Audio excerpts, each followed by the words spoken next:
Welcome back to The Third Space. I'm your host, Avi, and my guest today is Raphael Daskalou. Raf is a quirky scholar with a unique interest in Judeo-Arabic thought and literature. He holds a master's degree in comparative religion and a PhD in the history of Judaism from the University of Chicago. He is currently serving as adjunct research associate at Monash University, and most excitingly, he has just started Beit Midrash Oz, a house of study here in Melbourne, which is officially due to open in 2024. I hope you enjoyed today's conversation.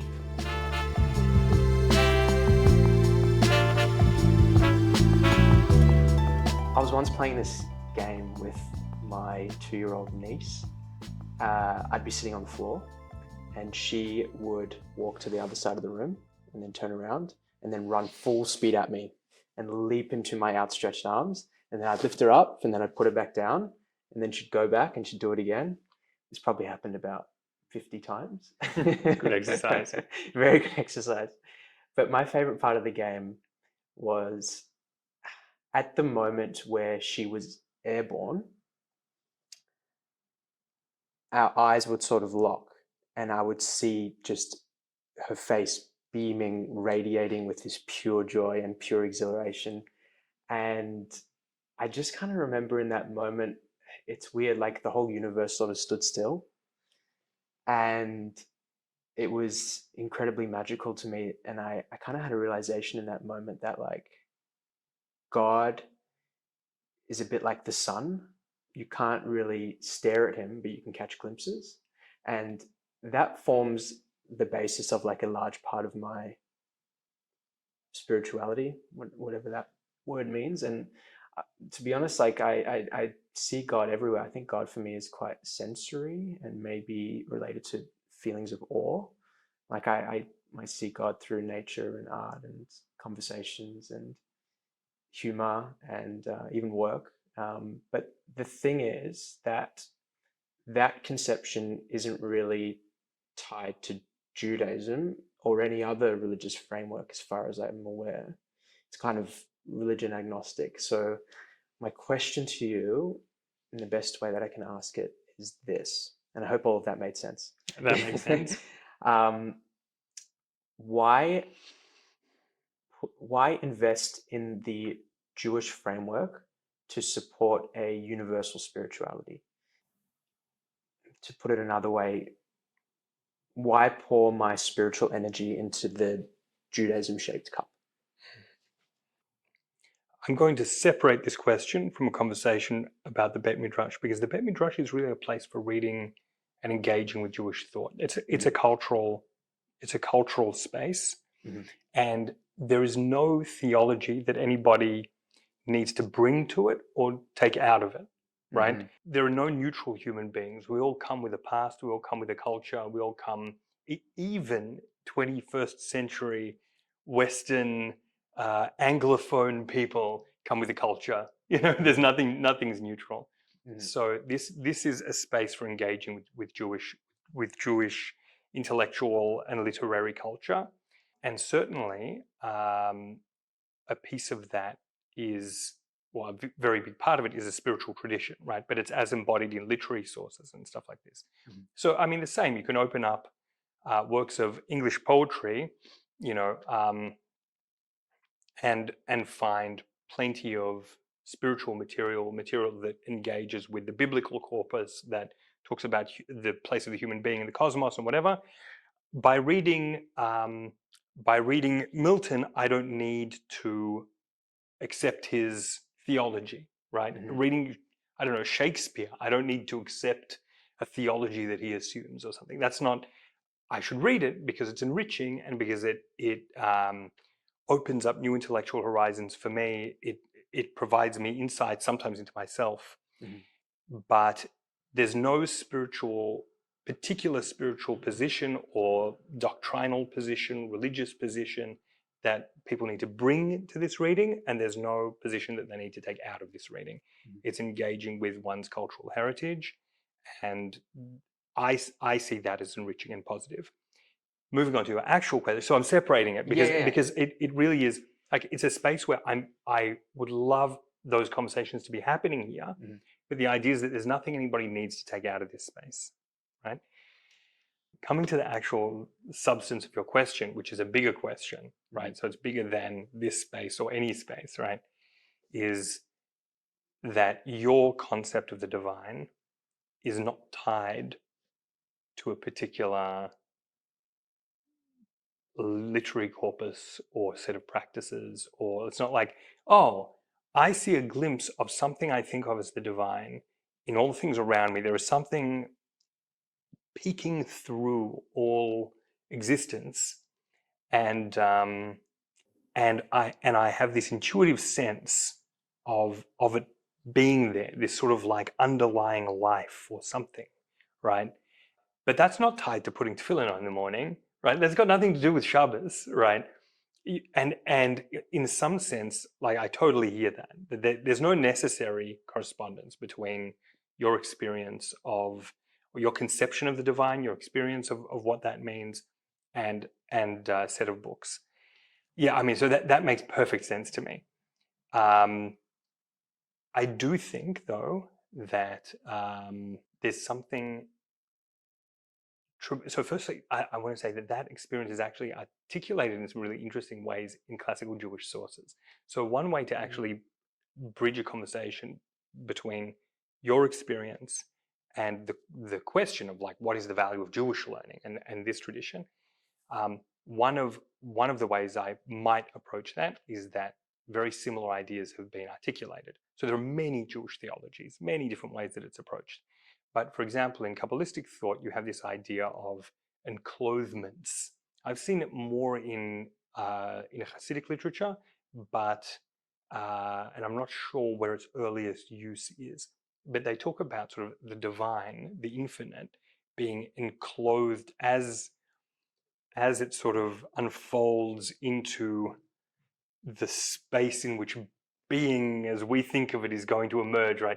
It becomes enclosed in forms. It becomes enclosed in sort of dimmer lights, and it becomes sort of veiled and enclosed. Now, the enclothements in a lot of these systems, and this is again cross cultural. I mean, at least across the traditions that look back to the classical Greek heritage and this sort of thing. There's this idea that the symbol or the veil, right? The veil both conceals what's behind it, but it also leads you to what's behind it, right? So it's sort of, there's this paradox of a sense of glimmering existence, that something underlying that sits beneath everything, but it's hidden, it's veiled. Like you're drawn to it through these forms, but the forms are also a veil, they conceal. That's certainly an idea that receives a very robust articulation and an experience that is very robustly articulated across Jewish thought and especially in the Kabbalistic tradition, especially because the philosophers will emphasize much more, like Maimonides will emphasize much more like a chasm between the reality of the divine, which is what really exists, that's actual existence, that's what's fundamental, and these shifting forms that we see that are. Can one get beyond the veil or the chasm? According to the Rambam and Kabbalistic his sources or the Rambam. In different ways, yes. The Rambam is much less optimistic about it. His children and grandchildren and stuff are much more optimistic about it. They get into Sufism. They get into Islamic mysticism. They stay very from Jews. They remain the rabbinic leadership of their communities, but they get into Sufism, which is really cool. They get into Sufism instead of Kabbalistic tradition, or they don't have Spanish Kabbalah. And so what we think of as Kabbalah has not migrated to the Islamic world yet, because their Kabbalah is emerging in Christian Spain, and the Rambam's descendants are living in the Muslim Egypt. Right, so they're just gravitating towards what they have access to. Yeah, people engage with whatever they have access to. Exactly. Exactly. So I think sometimes we can actually find echoes of what we intuitively feel in classical literature. Yeah. Sometimes we can be challenged by classical literature. I think that I'm very drawn to the study of other religions. You mentioned my master's was in comparative religion. Mhm. My current research, a lot of it explores like the sort of the nexus between Judaism and Islam, which I mean, I'd say more like the way that Jewish writers engage with Islamic literature a lot of the time. I'm very curious about other traditions, but I do think that there is richness that comes from engaging deeply in a tradition. And it's something that's hard to do in contemporary consumerist society. Mhm. People are impatient. They also, it's a context that doesn't really encourage, it's a culture that doesn't really encourage very deep engagement and reading and even praxis. And by practice, like by practices, I don't mean necessarily like conforming to this religious ideal or that particular this orthodox ideal or this particular ideal something. I mean, I think human beings need some kind of I think there's a reason that there are rituals cross-culturally. Humans need rituals. We need, Mhm. ways to move through the day, through to encounter the sunlight in the morning and mark that, to process grief, Mhm. to engage with community, around things that can contain community and can facilitate community. I think that those are things that cross-culturally we need. I think that our contemporary culture is not very good at providing them, and I do think that Jewish tradition has those resources. I think it can provide. Mhm. Again, it doesn't mean you need to conform to anything, and I think that's really important. I think it's important people feel a sense of ownership Mhm. and know that it's not just know that they own their own path. There are people who want the comfort of this is the path. You don't have to think about it. Mhm. This is it. This is the authentic one. You're on the right one. There's nothing to think about. Um, that's one way of going about life. My assumption is that it's better for most of us to be authentic and honest. That will lead people to different lifestyles. That's fine, especially at this moment where like this cultural moment is a strange cultural moment. This historical moment is a strange moment. We don't think generationally, but like where I grew up in a migrant community of displaced, traumatized people. My kids are not going to grow up in the same community. Yeah. They're growing up in a very different community. Mhm. Um, I grew up in a very multilingual community. My kids are not. They're not growing up in the same kind of multilingual environment. Especially in Sydney, it was a different migration. Here, Yiddish was very dominant. In Sydney, it was like crazy. All of my friends' grandparents spoke different languages. All of my parents' friends spoke different languages Oh, interesting. So you because it mean was like a in much your more diverse migration to Sydney right, than, right, than right. to Melbourne. Okay. But what a different world to grow up in. So at this cultural moment, there's no way that there's one path that is going to make sense to everybody. It's not, I don't Sure. think it's possible. Sure. And I think we all have to own our own decisions. So I open up a book here on the bookshelf, right? It's not going to give me the path in life. I have to own that. And it's honest to say we all own it. We all have to take responsibility. Nobody's going to do that. So my assumption is people should be encouraged to take that responsibility, Yeah. and also nobody's going to land in the same place, and that's great. That's fine. Sure. That's um, but I totally understand the split between the question of how we relate to the divine on the one hand, or if we have a concept of the divine at all, which I do, which is not entirely dissimilar, I think, from yours. Um, and what's the relationship between that and Torah and mitzvot? In some sense, it makes sense to separate them. Mhm. Um, to me, Torah and mitzvot are very important, Yeah. in terms of like how I live, Sure. but they're, Sure. they're not necessarily going to be for everybody. Right. There is this sort of promise that if you do undertake consistent Jewish practice and belief, that there is a potential positive transformation that can happen on the other side. I was reading this book recently called Transformative Experience by L.A. Paul. She's a philosophy professor at Yale, I believe. And basically, what she talks about is that there are certain experiences in life, such as choosing a profession or getting into a relationship, deciding to get married, becoming a parent, even adhering to a particular religious tradition, that are kind of like these one-way tunnels that irrevocably change who you are and what you find salient in the world. And you can't know in advance of the experience how your values and preferences are going to change. Um, the interesting thing is we are very attached to who we currently are.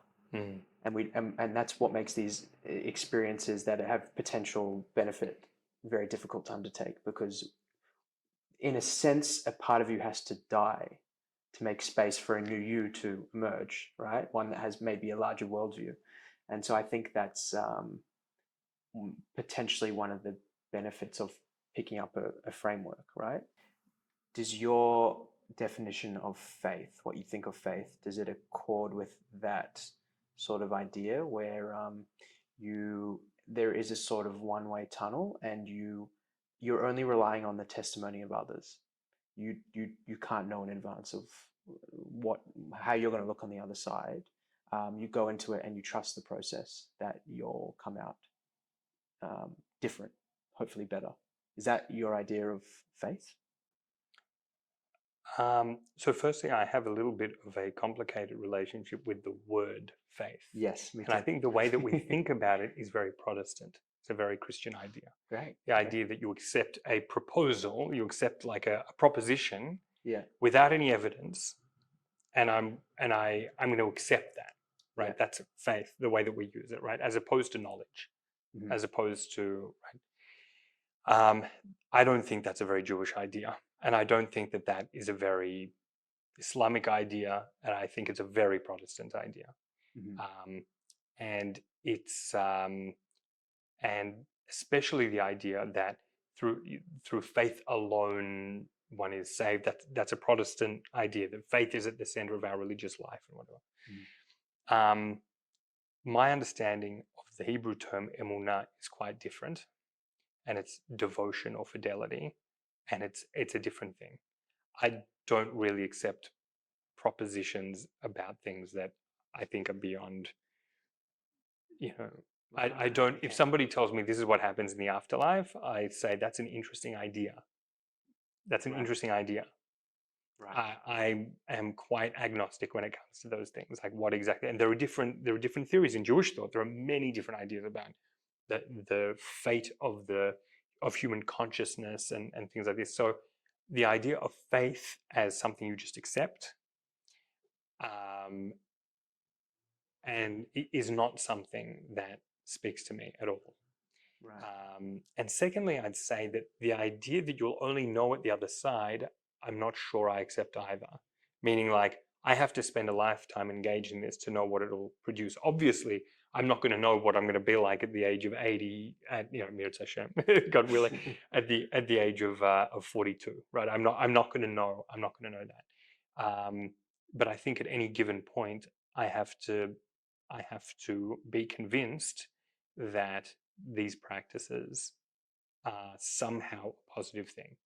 Mhm. They don't have to produce happiness and pleasure in me every time I do them, but I have to believe that there is something about Shabbos that makes it worth doing. Right? Mhm. There's some. I have to have a sense that makes some kind of sense for me Yeah. personally. Yeah. So for me, it's not a question of faith in terms of just accepting a proposition.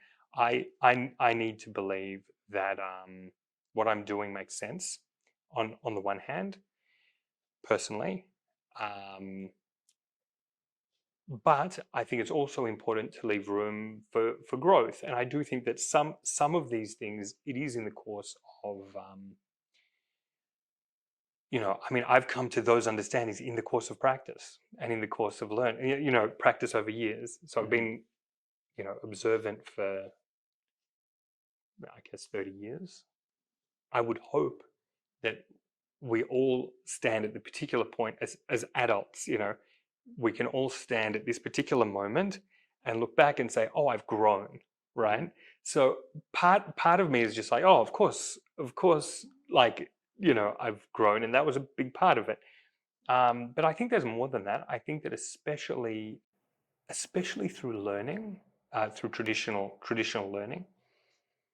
I think I've internalized Jewish narratives and mythology and teachings in a way like they're in my kishkas, Yeah. my guts, and that's how I face the world. Those are the tools I have for facing the world, Yeah. and I believe that they're really good tools.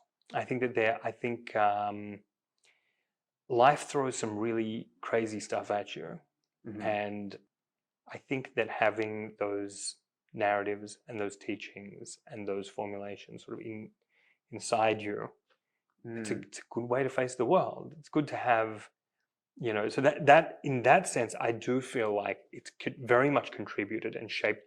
It's absolutely shaped who I am. It's inseparable from who I am. It's Mhm. inseparable from who I am. It's even I'm starting to realize even answering the question is very difficult because it's inseparable from who I am. Yeah. I can't even think in terms of myself separate from those practices. Yeah, that makes a lot of sense. But it's yeah. It's kind of like there's two layers to knowledge. There's propositional knowledge and non-propositional knowledge, and I guess I really like the analogy or the imagery you used of it sitting in your kishkas, because that shows that it exists at a non-propositional level.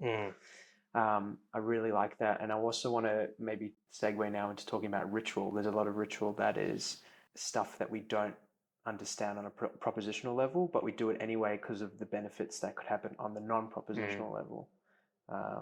Do you agree with that? Yeah, actually, I really agree with that. I Yeah. think that there's so two things. One, there's a story in the Chuang-Tzu, the Chinese philosophical classic. Chuang-Tzu. Chuang-Tzu. It's one of the Taoist classics. There are Okay. sort of two major sort of ancient philosophical classics of the Taoist tradition, and one of them is a book called Chuang-Tzu, and I believe it's attributed to a sage named Chuang-Tzu, I believe, and there's a story in it that that there are loggers that walk down a certain road every day, and there are these straight trees. They're very straight and they're very useful trees, and that's why they live to half their lifetime. Because they're straight and they're useful and they serve a purpose. And in the middle of the road is this gnarled, twisted old tree, and it's useless. It's full of knots and it's twisted. It's completely this strange, mangled mass of tree. And it's completely useless to the loggers. And that's why they ignore it, and it lives to a ripe old age. And that's why the sage cannot be exploited. So the sage doesn't conform to a particular purpose. It grows and it's twisted, but it gives fruits and shelter, and it houses a world within it, right? So I understand this is a stretch. It's talking about the individual sage. I'm talking about ritual, but but I think that ritual is a little similar in the sense that rituals have not meant the same thing to people across time and across space, but they contain so much. They have room for lots of meaning and different experiences. Yeah. And it's this kind of roominess in ritual that makes it transmissible. It means that like every new generation in every new cultural context can sort of engage with it in a slightly different way. It can take on different meanings. It can facilitate slightly different experiences. The connection with the tree, because rituals are not immediately useful. Exactly. There is no. And it's the not same like thing it with the tree. serves that purpose. Yeah, if the tree was useful, it would have been removed, or exactly. There's a point at which that purpose would have fallen out of and so there's actually a school of academics. This is the second point. There's a school of academics called the Cambridge Ritualists. Yeah. Sort of in the past, they came up with the chidush, with the new idea that when you see a ritual sort of prescribed in a mythic text or something, there's a story, and then out of this story it prescribes a ritual. Almost always the ritual predates the story, and the story is reframing a ritual it received. So very often you can actually trace ritual practices way back, and they have this deep history, but and that just gets sort of reframed and reframed. And so that's one of the reasons that I actually find there's something almost what's the word? Not primal, something really basic, really fundamental in ritual practice. and participating in communal ritual and this sort of thing. But it shifts in its meaning. It can contain different experiences, and it can mean different things at different times, and it has that many of those rituals have really shifted in their meaning across time. Yeah, so I want to switch gear a little bit and talk about revelation. What do you think about, like, how would you define revelation? Do you think it's the same thing as intuition on a personal psychological level? Or is it something else in your mind, maybe more objective, more from on high? So I'm assuming that when you ask about revelation, you specifically mean of books, yeah, that are traditionally considered to be prophetic or of divine origin. Exactly. That's what I So the assume you're Torah is talking about. considered to be like a source of revelation. Yeah. And Yeah. so the first thing I want to quote my high school Tanakh teacher, who was one of the people that I had the good fortune of encountering when I did, who was Mr. Michael Benstock, who, when I asked him about his personal theology, I asked him, I had recently discovered in high school, this was in high school, I'd recently discovered there was this idea of there were people with different theologies, and some of them didn't seem to believe in an interventionist God, whatever that. In retrospect, these are very crude tools, right? But that's how I was thinking. So interventionist or non-interventionist. So I went to him and I said, "Do you believe in an interventionist God?" And he said, "Look, my life has led me to that position, but you should know there are lots of different theologies. Lots of people come up with different ways of thinking about God and formulate and experience the world in different ways. My experience," that's what he said, "my experience has led me to belief in an interventionist God." Later, he came up to me and he apologized for telling me what he thinks,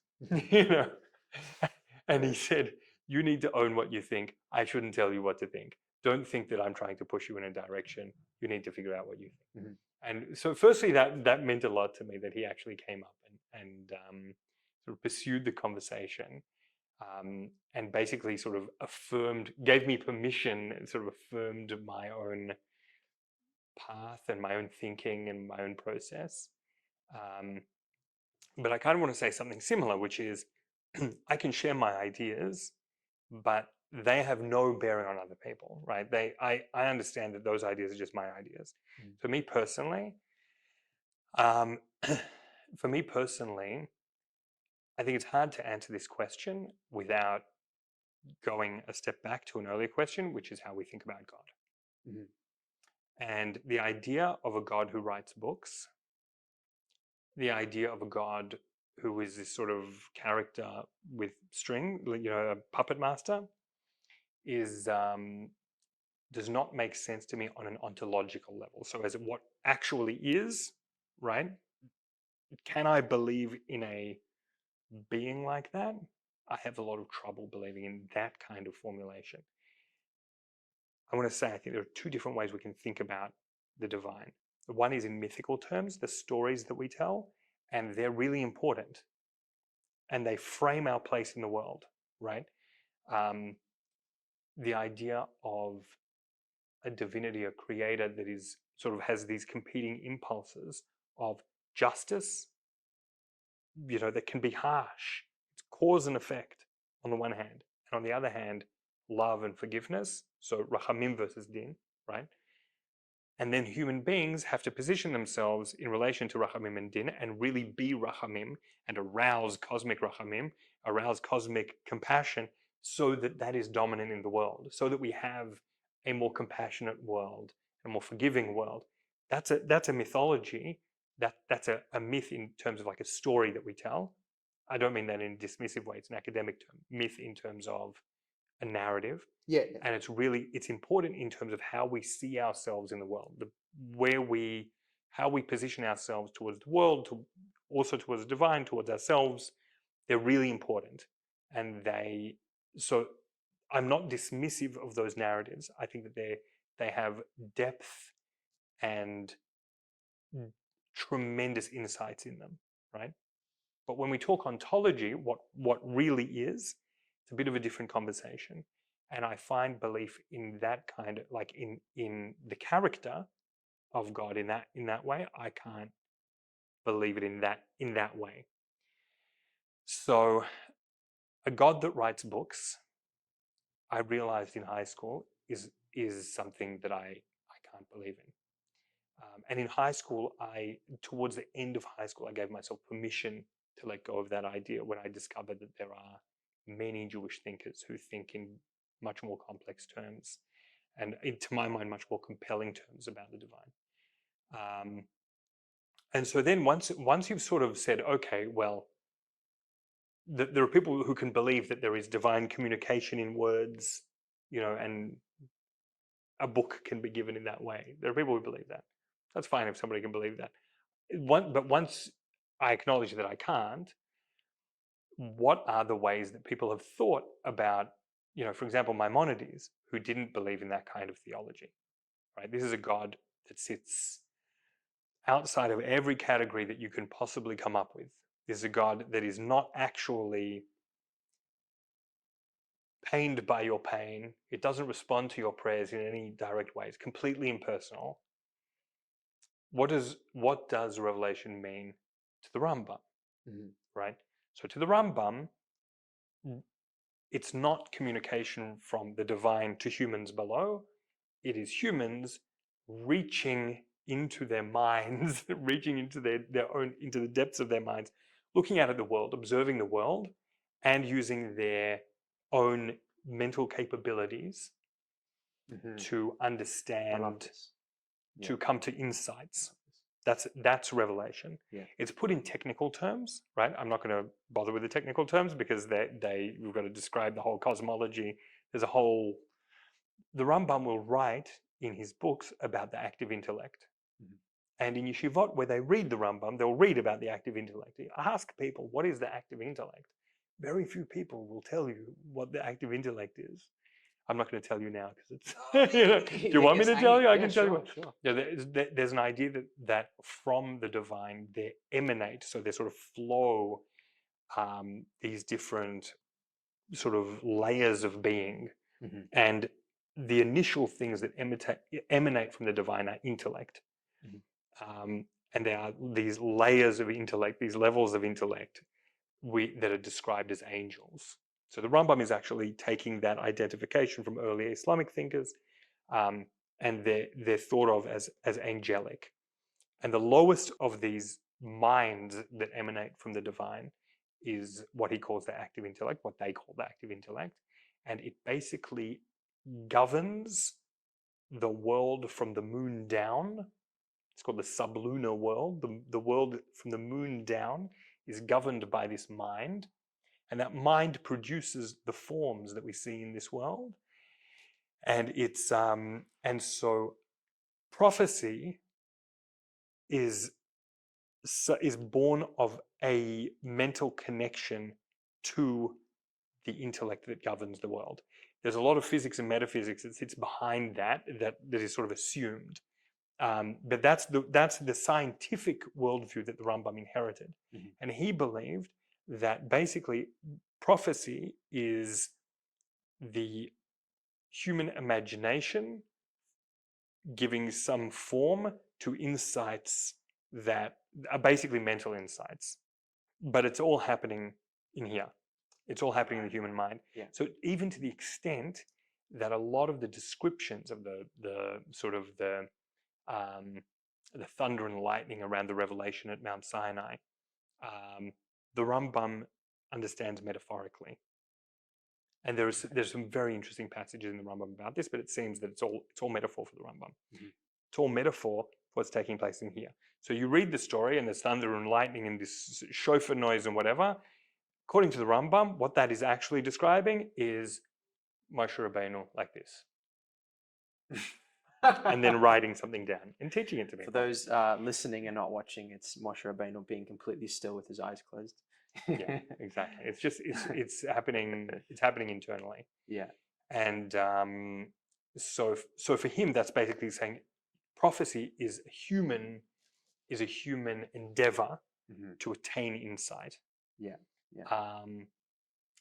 for me personally, that's complicated by the fact that I engage with history, Yeah. and so I also so I obviously also don't buy into a 13th century or 12th, 13th century Aristotelian worldview. I don't actually like the active intellect is not really a part of the well, it is part of the world that I engage with because I work on a lot of medieval stuff, but Beyond that, but yeah, beyond that, it's a in my day to precursor to day, what you. Yeah. Yeah. yeah. But so obviously that's not a formulation that I can just adopt into my world, right? Sure. So I'm more interested in the social role played by the prophet in biblical literature. What does a prophet mean to a biblical author, right? What is a prophet? What's the role of a prophet? Also, the idea of producing this literature and this spiritual tradition as a human endeavor, that is something that comes to me straight from the Rambam. That's something that really I do see it as a human endeavor. It's something that humans are trying to do. So to me, the question is really, is this good? Is this insightful? Are these practices good and insightful? Are they? And I think people take different things, and that is also affirmed in traditional rabbinic thought. It's something that I used to think was a little bit of a Hasidic avot, right? It's a bit of a Hasidic teaching that doesn't really sit as like such an ancient teaching, but the idea that it's taught. Have you ever come across the Meshiloach Ishbitz? No. So it's a particular Polish Hasidic tradition. So he has this teaching that the divine inscribed the Torah on the heart of every Jew at Mount Sinai, and they all have their own internal Torah, which is different. Every Wow. human being has like their own Torah Yeah. inscribed within them. Every Jew has their own Torah inscribed within them. That really accords a lot with what I've read from, I think it was Martin Buber. He said that the Torah is not something that's received from the top down, but that's rather subjectively understood from the bottom up. Each person individually comes to it themselves. He's So very much in line with that. I think that there are really also many classical rabbinic interpretations that talk about like the multiplicity of voices and insights that you can find in the Torah, and also that recognize that not everybody's path is the same. Each of the sages, have their own positions and their own teachings, and they often disagree, and that's fine. But there's an amazing version of a Mishnah in Avot. So what we commonly call Ethics of the Fathers, right? The tractate Avot of the Mishnah, roughly from the turn of the 2nd century, around 200 of the Common Era. And there's a version in the manuscripts, and especially the nicest version of this version is in the oldest complete manuscript of the Mishnah called the Kaufman manuscript. And instead of saying, so there's a famous Mishnah that Ben Bugbug says, turn it over and turn it over, for everything is in it. Gaze into it, grow old and grey in it, and don't move from it because there's nothing better than it. So that's a Mishnah in Avot. The other version that you see in the manuscripts, and for some reason this is not the version that has landed in front of us in the printed texts, but it's there in the manuscripts and it's amazing, is turn it over and turn it over, for all of you is in it and all of it is within you. Now, does that sound like a Hasidic avot? That's like, you can take that from take that from one of these early Hasidic masters and you can chuck it back into 200 of the Common Era. And it's really like we discover Torah in ourselves. And we discover ourselves unfolding in the process of engaging with Torah. Your own wisdom, your own insights are part of this. They're part of this. They are Torah. And we discover layers of ourselves and parts of ourselves in engaging with Torah. Is, I think, amazing. So to me, that's much more of it's a different angle. It doesn't quite get at what is revelation. Again, I'm not sure that revelation is even a term that I hear the term revelation and I think about European Protestant conversations. I think about modern orthodoxy and religious apologetics and people having to sort of try to explain how they can be practicing Jews in the modern world and things like this. And to me, I just think the pre-moderns had such richer tools. Their tools were better than this revelation business. And some of those tools are this mythical communication, right? And that's fine.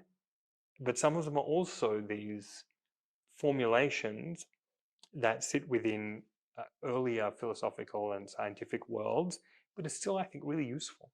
The idea of Torah as being produced by all of us who engage with it, as, trust in our internal wisdom as well, right? And also the idea of producing this as a human endeavor is really compelling to me. I find it really empowering that it's kind of like a project. Judaism is kind of a project that each individual participates in almost a tangible way, because we're all subjectively making sense of it on our own and then transmitting that onwards to the next generation. That's really beautiful. Yeah. I do want to now segue into potentially what will be our last topic. I'm not sure yet, but I do want to talk about the connection between Judaism and the land of Israel. And the reason I want to talk about this is because I think it's a little bit topical at the moment, considering that at this point in time, as we sit here, there is unfortunately a war raging between Israel and Hamas in Gaza. And there's a lot of rhetoric going around at the moment, and a lot of accusations and caricatures levied towards the Jews that they're not indigenous to the land of Israel. And I find that kind of peculiar because, in a sense, Judaism is an Israel-shaped religion. Firstly, I don't want to speak specifically about the situation because I don't want to cry on camera. I would prefer this to remain politically neutral. Yeah.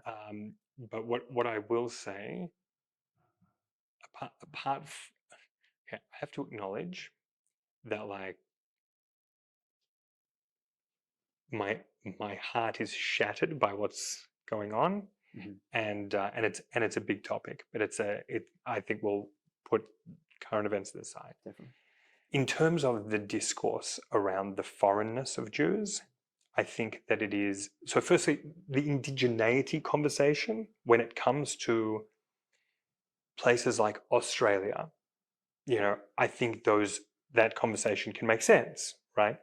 To project that onto the Eastern Mediterranean and is a very strange thing to do. And there are people all across the political spectrum who want to do this for different reasons, to argue for the indigeneity of this side or that side in certain ways. And I think it is deeply unproductive, deeply unhelpful. The history of that piece of land is so much more complicated, and the populations over such long periods of time that have lived there and moved around is just so complicated. So the whole conversation around indigeneity, I think, is intended to undermine the other side's claim to that piece of land, right? I don't believe that is a helpful thing to do. Neither of these populations, when I say neither, they're like that, irons out so much more diversity, but no significant population is going anywhere without a lot of bloodshed and violence, and that's not something I'm going to sign on to. And that's at the moment, my minimal bar of, like, do you like mass slaughter and displacement? No? Okay, great, you're a friend. Turns out that that's not such a given at this moment in time. That right now, which is sad. Yeah, there are a lot of people who are not there, and so. But to me, the indigeneity conversation very often is connected to this exclusive claim that I don't want to play. I don't want to play that game. Definitely. I'm not going to play that game. So I step away from that. But in terms of a Jewish connection to Eretz Israel, which is not an exclusive connection, I think it's dishonest to see that as an exclusive connection. But a Jewish connection to Eretz Israel, I think if you're a traditional Jew, it's very hard not to see that, right? The language that I have prayed in almost every day of my life, right? I mean, it has only been a vernacular again for a few generations, but has been a productive living language. Hebrew was never a dead language. It was not only a literary language, but it was a spoken language between Jews who didn't share a vernacular. So there are many literary accounts of educated Jews traveling and communicating with other Jews in Hebrew. It was never not a living language, and it's a Canaanite language. It's actually technically it's a Canaanite language. So if you see transliterations of Ugaritic texts, or I think some Hittites are complicated. The term Hittite is complicated, but there are like basically Canaanite texts. You're looking at what they call archaic biblical Hebrew. So it's very intelligible. It's very intelligible. Somebody actually showed me an inscription the other day of a stele. Which stele was it? It was a Canaanite inscription, and it was a transliteration of it into modern Hebrew characters, into Jewish script or Assyrian script. And I read it and understood it, and he was very entertained because he was like, "Oh, this is Canaanite. This is not Hebrew. This is." So the language itself obviously connects to that history, that deep history. Although I know that modern Hebrew, there are all these arguments about classifying modern Hebrew, and I'm not going to mention names, but there are people in this very country, who work on now I have to mention the name. My friend and colleague Gilad Zuckerman. Has a famous sort of position where he talks about Israeli as an independent language, and it's like the parent languages of it are Yiddish and Hebrew, and I disagree with him profoundly. Gilad Zuckerman, is he from the University of Adelaide? Yeah. Oh, I've heard of him. Yeah, he's great. I need to follow up. So I disagree with him profoundly. I disagree with him profoundly, and to some degree, it's a bit of a political question, but he doesn't want to talk about that. So, although he frames the other positions as political positions, but his is a non-political position. So wait, just to back up. His contention is that there's Israeli as opposed to the Hebrew that was spoken prior to the state of Israel. Okay. Yeah. Right. Whereas for you, you don't delineate it in such a clean way. No, if at all. And I think that with a lot of these questions around linguistic continuity, for me, a very big part of it is to what extent you can engage with earlier strata of the language, and people do. They cross those strata very freely. So it's not that people are speaking biblical Hebrew; they're not. Right? They're obviously speaking something else. But to not see linguistic continuity is a stretch. Is a very big stretch. But anyway, so that's one piece in it. The other piece, as you mentioned, is the calendar, right? The calendar is very much based. The traditional Jewish calendar of festivals is entirely based around the seasonal and agricultural cycle of the land of Israel. And it actually, the further away you get, the less sense it makes. Here in Australia, it's completely flipped. So you don't actually understand the significance of the festivals as you live them, because the seasons are completely reversed. So we just had Hanukkah as a summer festival, where it's a winter light festival. It doesn't make any sense. So obviously the calendar is made for the climate of specifically the land of Israel. It's actually amazing that we start our prayers for rain. In traditional Jewish liturgy, you start the prayers for rain with Sukkot. And living in Jerusalem, it would be like, oh, it's Sukkot, the rains, here are the rains. Until then, there is no rain. And so they had there's a book festival called Shavua HaSefer, Book Week, right? It's this outdoors book festival. And when my now spouse came, sort of moved there, she said, how are they leaving the books out? What if it rains? I said, what do you mean, what if it rains? It doesn't rain. Yeah. It's summer. You don't realize how predictable it is over here. Exactly. So It's not like Melbourne. so the idea of like the days of like the summer versus the days of rain, Yeah. and that this is dry time and this is this is rain time. Yeah. Those assumptions are there in Jewish sources and in the liturgy and things like this, and that's obviously a connection to that seasonal world. Obviously, there are also there's a long cultural history that's had many different phases. It's resulting in the production of lots of different kinds of literature Mhm. on the bookshelf. A lot of our literature is also diaspora literature. So, for example, the Babylonian Talmud is a product of Sure. the Jewish communities of Mesopotamia, right? That's a diasporic Mhm. cultural production. But a lot of the classical literature and going through sort of the early modern period through Kabbalistic literature and obviously into the modern period, a lot of it is produced there. Mhm. And there's obviously a deep cultural connection.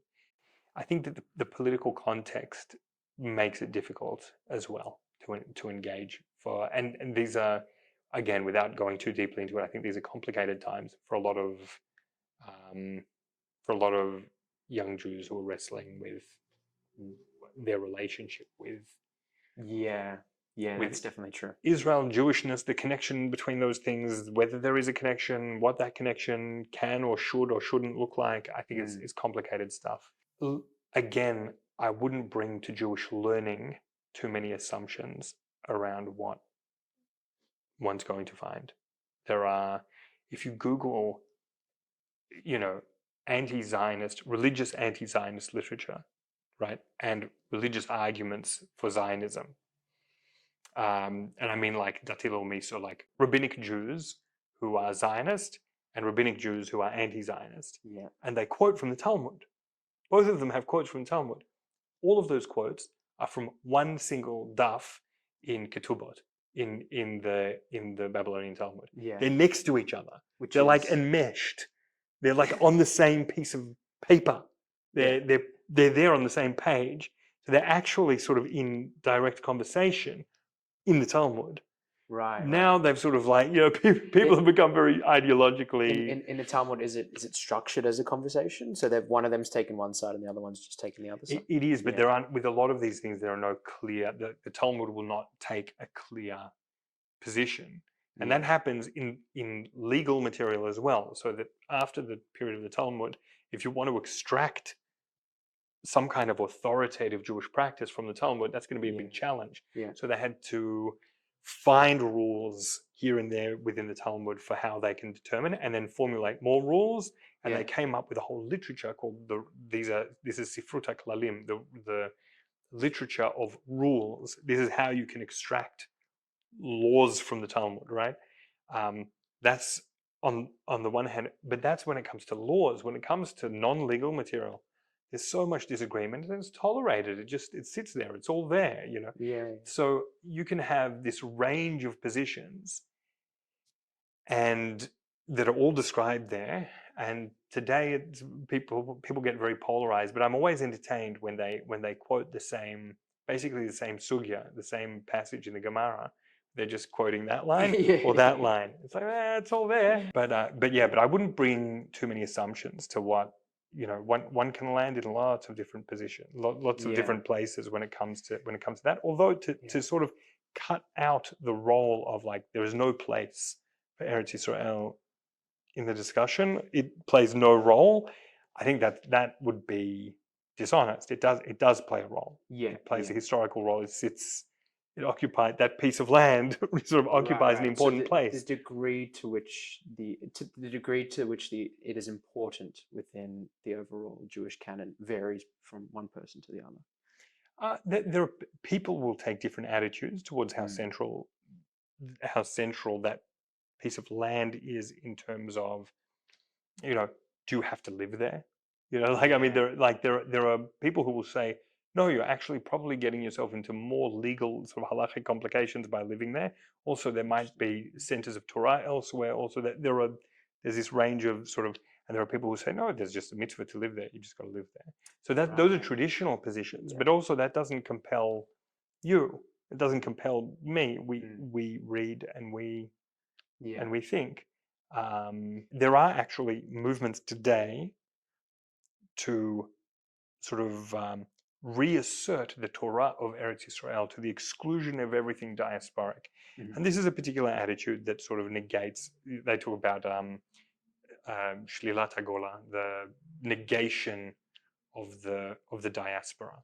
You know, this sort of like Okay. the diaspora is an unnatural or a bad state of being or something. Right. And that's a very non-traditional approach. I Mhm. don't think that's a traditional approach. That is Mhm. something that is the idea that Jewish communities, wherever they were, produced profound cultural artifacts, profound thought, profound scholarship, profound literature, poetry. That has largely been a diasporic historically has been a diasporic endeavor. And so, yeah, I think for sure it's been multipolar in that sense, for sure, for Yeah. sure. And into the modern period, I mean, into the 20th century. And it was really, there was a tremendous richness of Jewish thought being produced around the Jewish world. And the mid 20th century saw mass displacements and the end of very old communal centers. Mm. And this community lives in the wake of those. You know, this moment is all in the wake of those displacements. But this community in particular, I think, was really created in the way that it is now, in the wake of those events. Mhm. So yeah, so I mean, the answer is yes, multipolar. I see it all as valuable.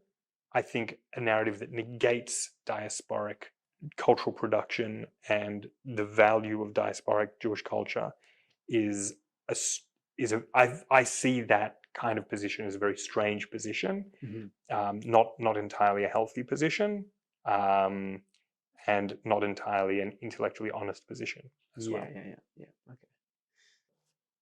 There's an Australian scientific researcher named Lynn Kelly, and her area of expertise is primary orality. I'm not sure if you know what that means. No, I have no idea what that means. Once I define it, you'll know straight away. It's basically culture transmitted in the absence of literacy. So, Uh-huh. yeah, so like indigenous cultures, prehistoric cultures, before they had Mm. writing, they had an issue of how do I transmit knowledge and wisdom down from Mm. generation to generation without engaging in this game of broken telephone, um, in the Yeah. absence of writing, which is like a robust way to keep Songlines. things. Is that a big part of it? Yeah, yeah. There's many different techniques that she talks Mm. about, and one of them is the what particularly what Aboriginal Australians did, which was take or not take, but encode knowledge in features of the landscape in which Mm. they inhabited. So they'd walk around and they'd ascribe one, plant species and animal species and geology Yeah, yeah. and And it's almost like a memory palace kind of a thing where yeah, you're yeah, yeah. surrounded by like these It's features exactly. and you can spatially retain, because we think spatially, you can, if you associate data Mm. with spatial elements and whatever, you'll just retain heaps of It's data. exactly I it. have Yeah. read that, I can't remember where, that the quantity of data that is like internalized and retained Mhm. by people living in oral cultures as opposed to literate cultures is like vastly larger Yeah. than literary cultures, Yeah. where you can refer externally to, Yeah. you have, Yeah. knowledge contained externally. And so, Yeah, they a lot of the world champions of these memory games, they use those mhm, systems, yeah, those ancient systems, and that's something that this researcher herself she did, and mm, she's now become almost a polymath, like super knowledgeable about so many parts of history because she said she'd walk around with her dog around her neighborhood mm, and use that technique. And she just has an immense encyclopedic knowledge of history now because of it. But what's interesting, she said, is if she was to move out of her home, given that she's now engaged in that activity of like Mm. for decades, she's walked around the exact same part of her neighborhood, she would feel an immense sense of loss and connection to everything she knows because it's all encoded within the physical space in which she inhabits. And I think that's part of the tragedy of what's befallen Aboriginal Australians. And so I was wondering, within the context of Jews within the land of Israel, do you think the Torah loses its potency when it's not practiced within Israel? And I guess it's obviously changed now Mm. because we have developed diasporic knowledge and cultural artifacts. But yeah, where do you take that? I think that any historical rupture or displacement Mm-hmm. is obviously going to come with profound costs. And there's Mm-hmm. going to be a tremendous loss of cultural knowledge. And I think that that has happened many times in Jewish history. And it's happened, I'll give you an example. My grandfather-in-law, my wife's grandfather, was, a modern, one of her grandfathers, was a sort of a modern Jew from Lodz, right? Mm-hmm. From Poland. Łódź. Lodz in Jewish, Łódź in Polish. And Lodz, if you don't know better. yeah, and he from sort of a modernized family, mostly spoke to his peers in Polish, but at home his parents insisted on Yiddish, so he spoke Yiddish at home. His only formal Jewish education was going to Cheder. Mm-hmm. When I came to visit from Israel, and I met him for the first time, and he saw that I'm observant, and he said, "You learn some Gemara?" Do I learn some Gemara? Do I do some learning? Study some Talmud to translate into English? Study Talmud, learn some Gemara, and I said, yeah, I try to learn a little every day. Do you learn some Gemara? And he says, nah, for me it's too hard. For me it's too hard, right? Mm-hmm. He says, because he's mixing languages. Yeah, That's yeah. the standard migrant English, right? For me it's too hard. He says, I'm a Chumash Rashi Mishnayos man. Chumash Rashi Mishnayos. So Torah with its main medieval commentary belonging to Rashi, and Mishnah, right? Mm-hmm. The most ancient rabbinic law code. So it's like that's what I'm comfortable learning. What I'm comfortable learning is Chumash Rashi and Mishnayos. Mm-hmm. Every day he used to learn some Tanakh. And he was not an observant man. He didn't keep kosher, he didn't keep Shabbos. He did go to shul because it was a social environment that he was comfortable in. But he was not observant. But for him, that was very much a part of his formation. He was very much shaped in that environment, not raised in a very not raised in a strictly observant environment, raised in a very European cosmopolitan environment, but still he had this fundamental sort of anchoring in Jewish languages and literature and thought and practice, and that was his native language. That's displaced, and things were built here. A community was built here, but that kind of transmission outside of very narrow circles was not enabled. Mm-hmm. And I think every displacement has there's a loss of language, there's a loss of certain kinds of knowledge and cultural comfort, and there are all kinds of things that are lost. So there's something lost at every stage, at every displacement, and there's something created. And we have a narrative for that, because wandering and diaspora and displacement are not unfamiliar to Jewish culture. They are the primary state of being, certainly for the last 1.5 millennia, certainly. Mm-hmm. And there are really profound Kabbalistic teachings around this, which don't see the state of exile as just a compromise, as just a failure that needs to be erased. It's a wound for sure, but the divine is also in exile. The divine is alienated from itself, and the divine itself needs healing. And everywhere we encounter the divine is where we can heal. and where we can bring a little bit of it home and make it whole just a little bit in that moment. And so I think there's something lost, but I think there's something gained in that experience as well. And in that long cultural experience of displacement, I think we have the tools to deal with it in Jewish culture. And I think that the way that is going to happen, I think the only way it can happen is deep engagement with Jewish thought and literature. And when it comes to practice, people can only do what makes sense to them. I think that we need to be really committed to integrity and honesty. I think that in a lot of traditional observant environments, there's almost a demand that you don't go certain places, that your mind can't go certain places. I think we have to go to those places. Mhm. We have to let ourselves go to those places because you can't transmit something that you're not honest about. Kids are too smart for that. Kids are too smart for that.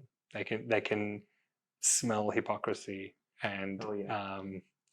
and so I think we have an obligation to try to be really honest with ourselves and authentic not in the sense of trying to reproduce something we imagined in the past, but authentic in terms of like honest and with integrity, authentic to ourselves, but engage deeply.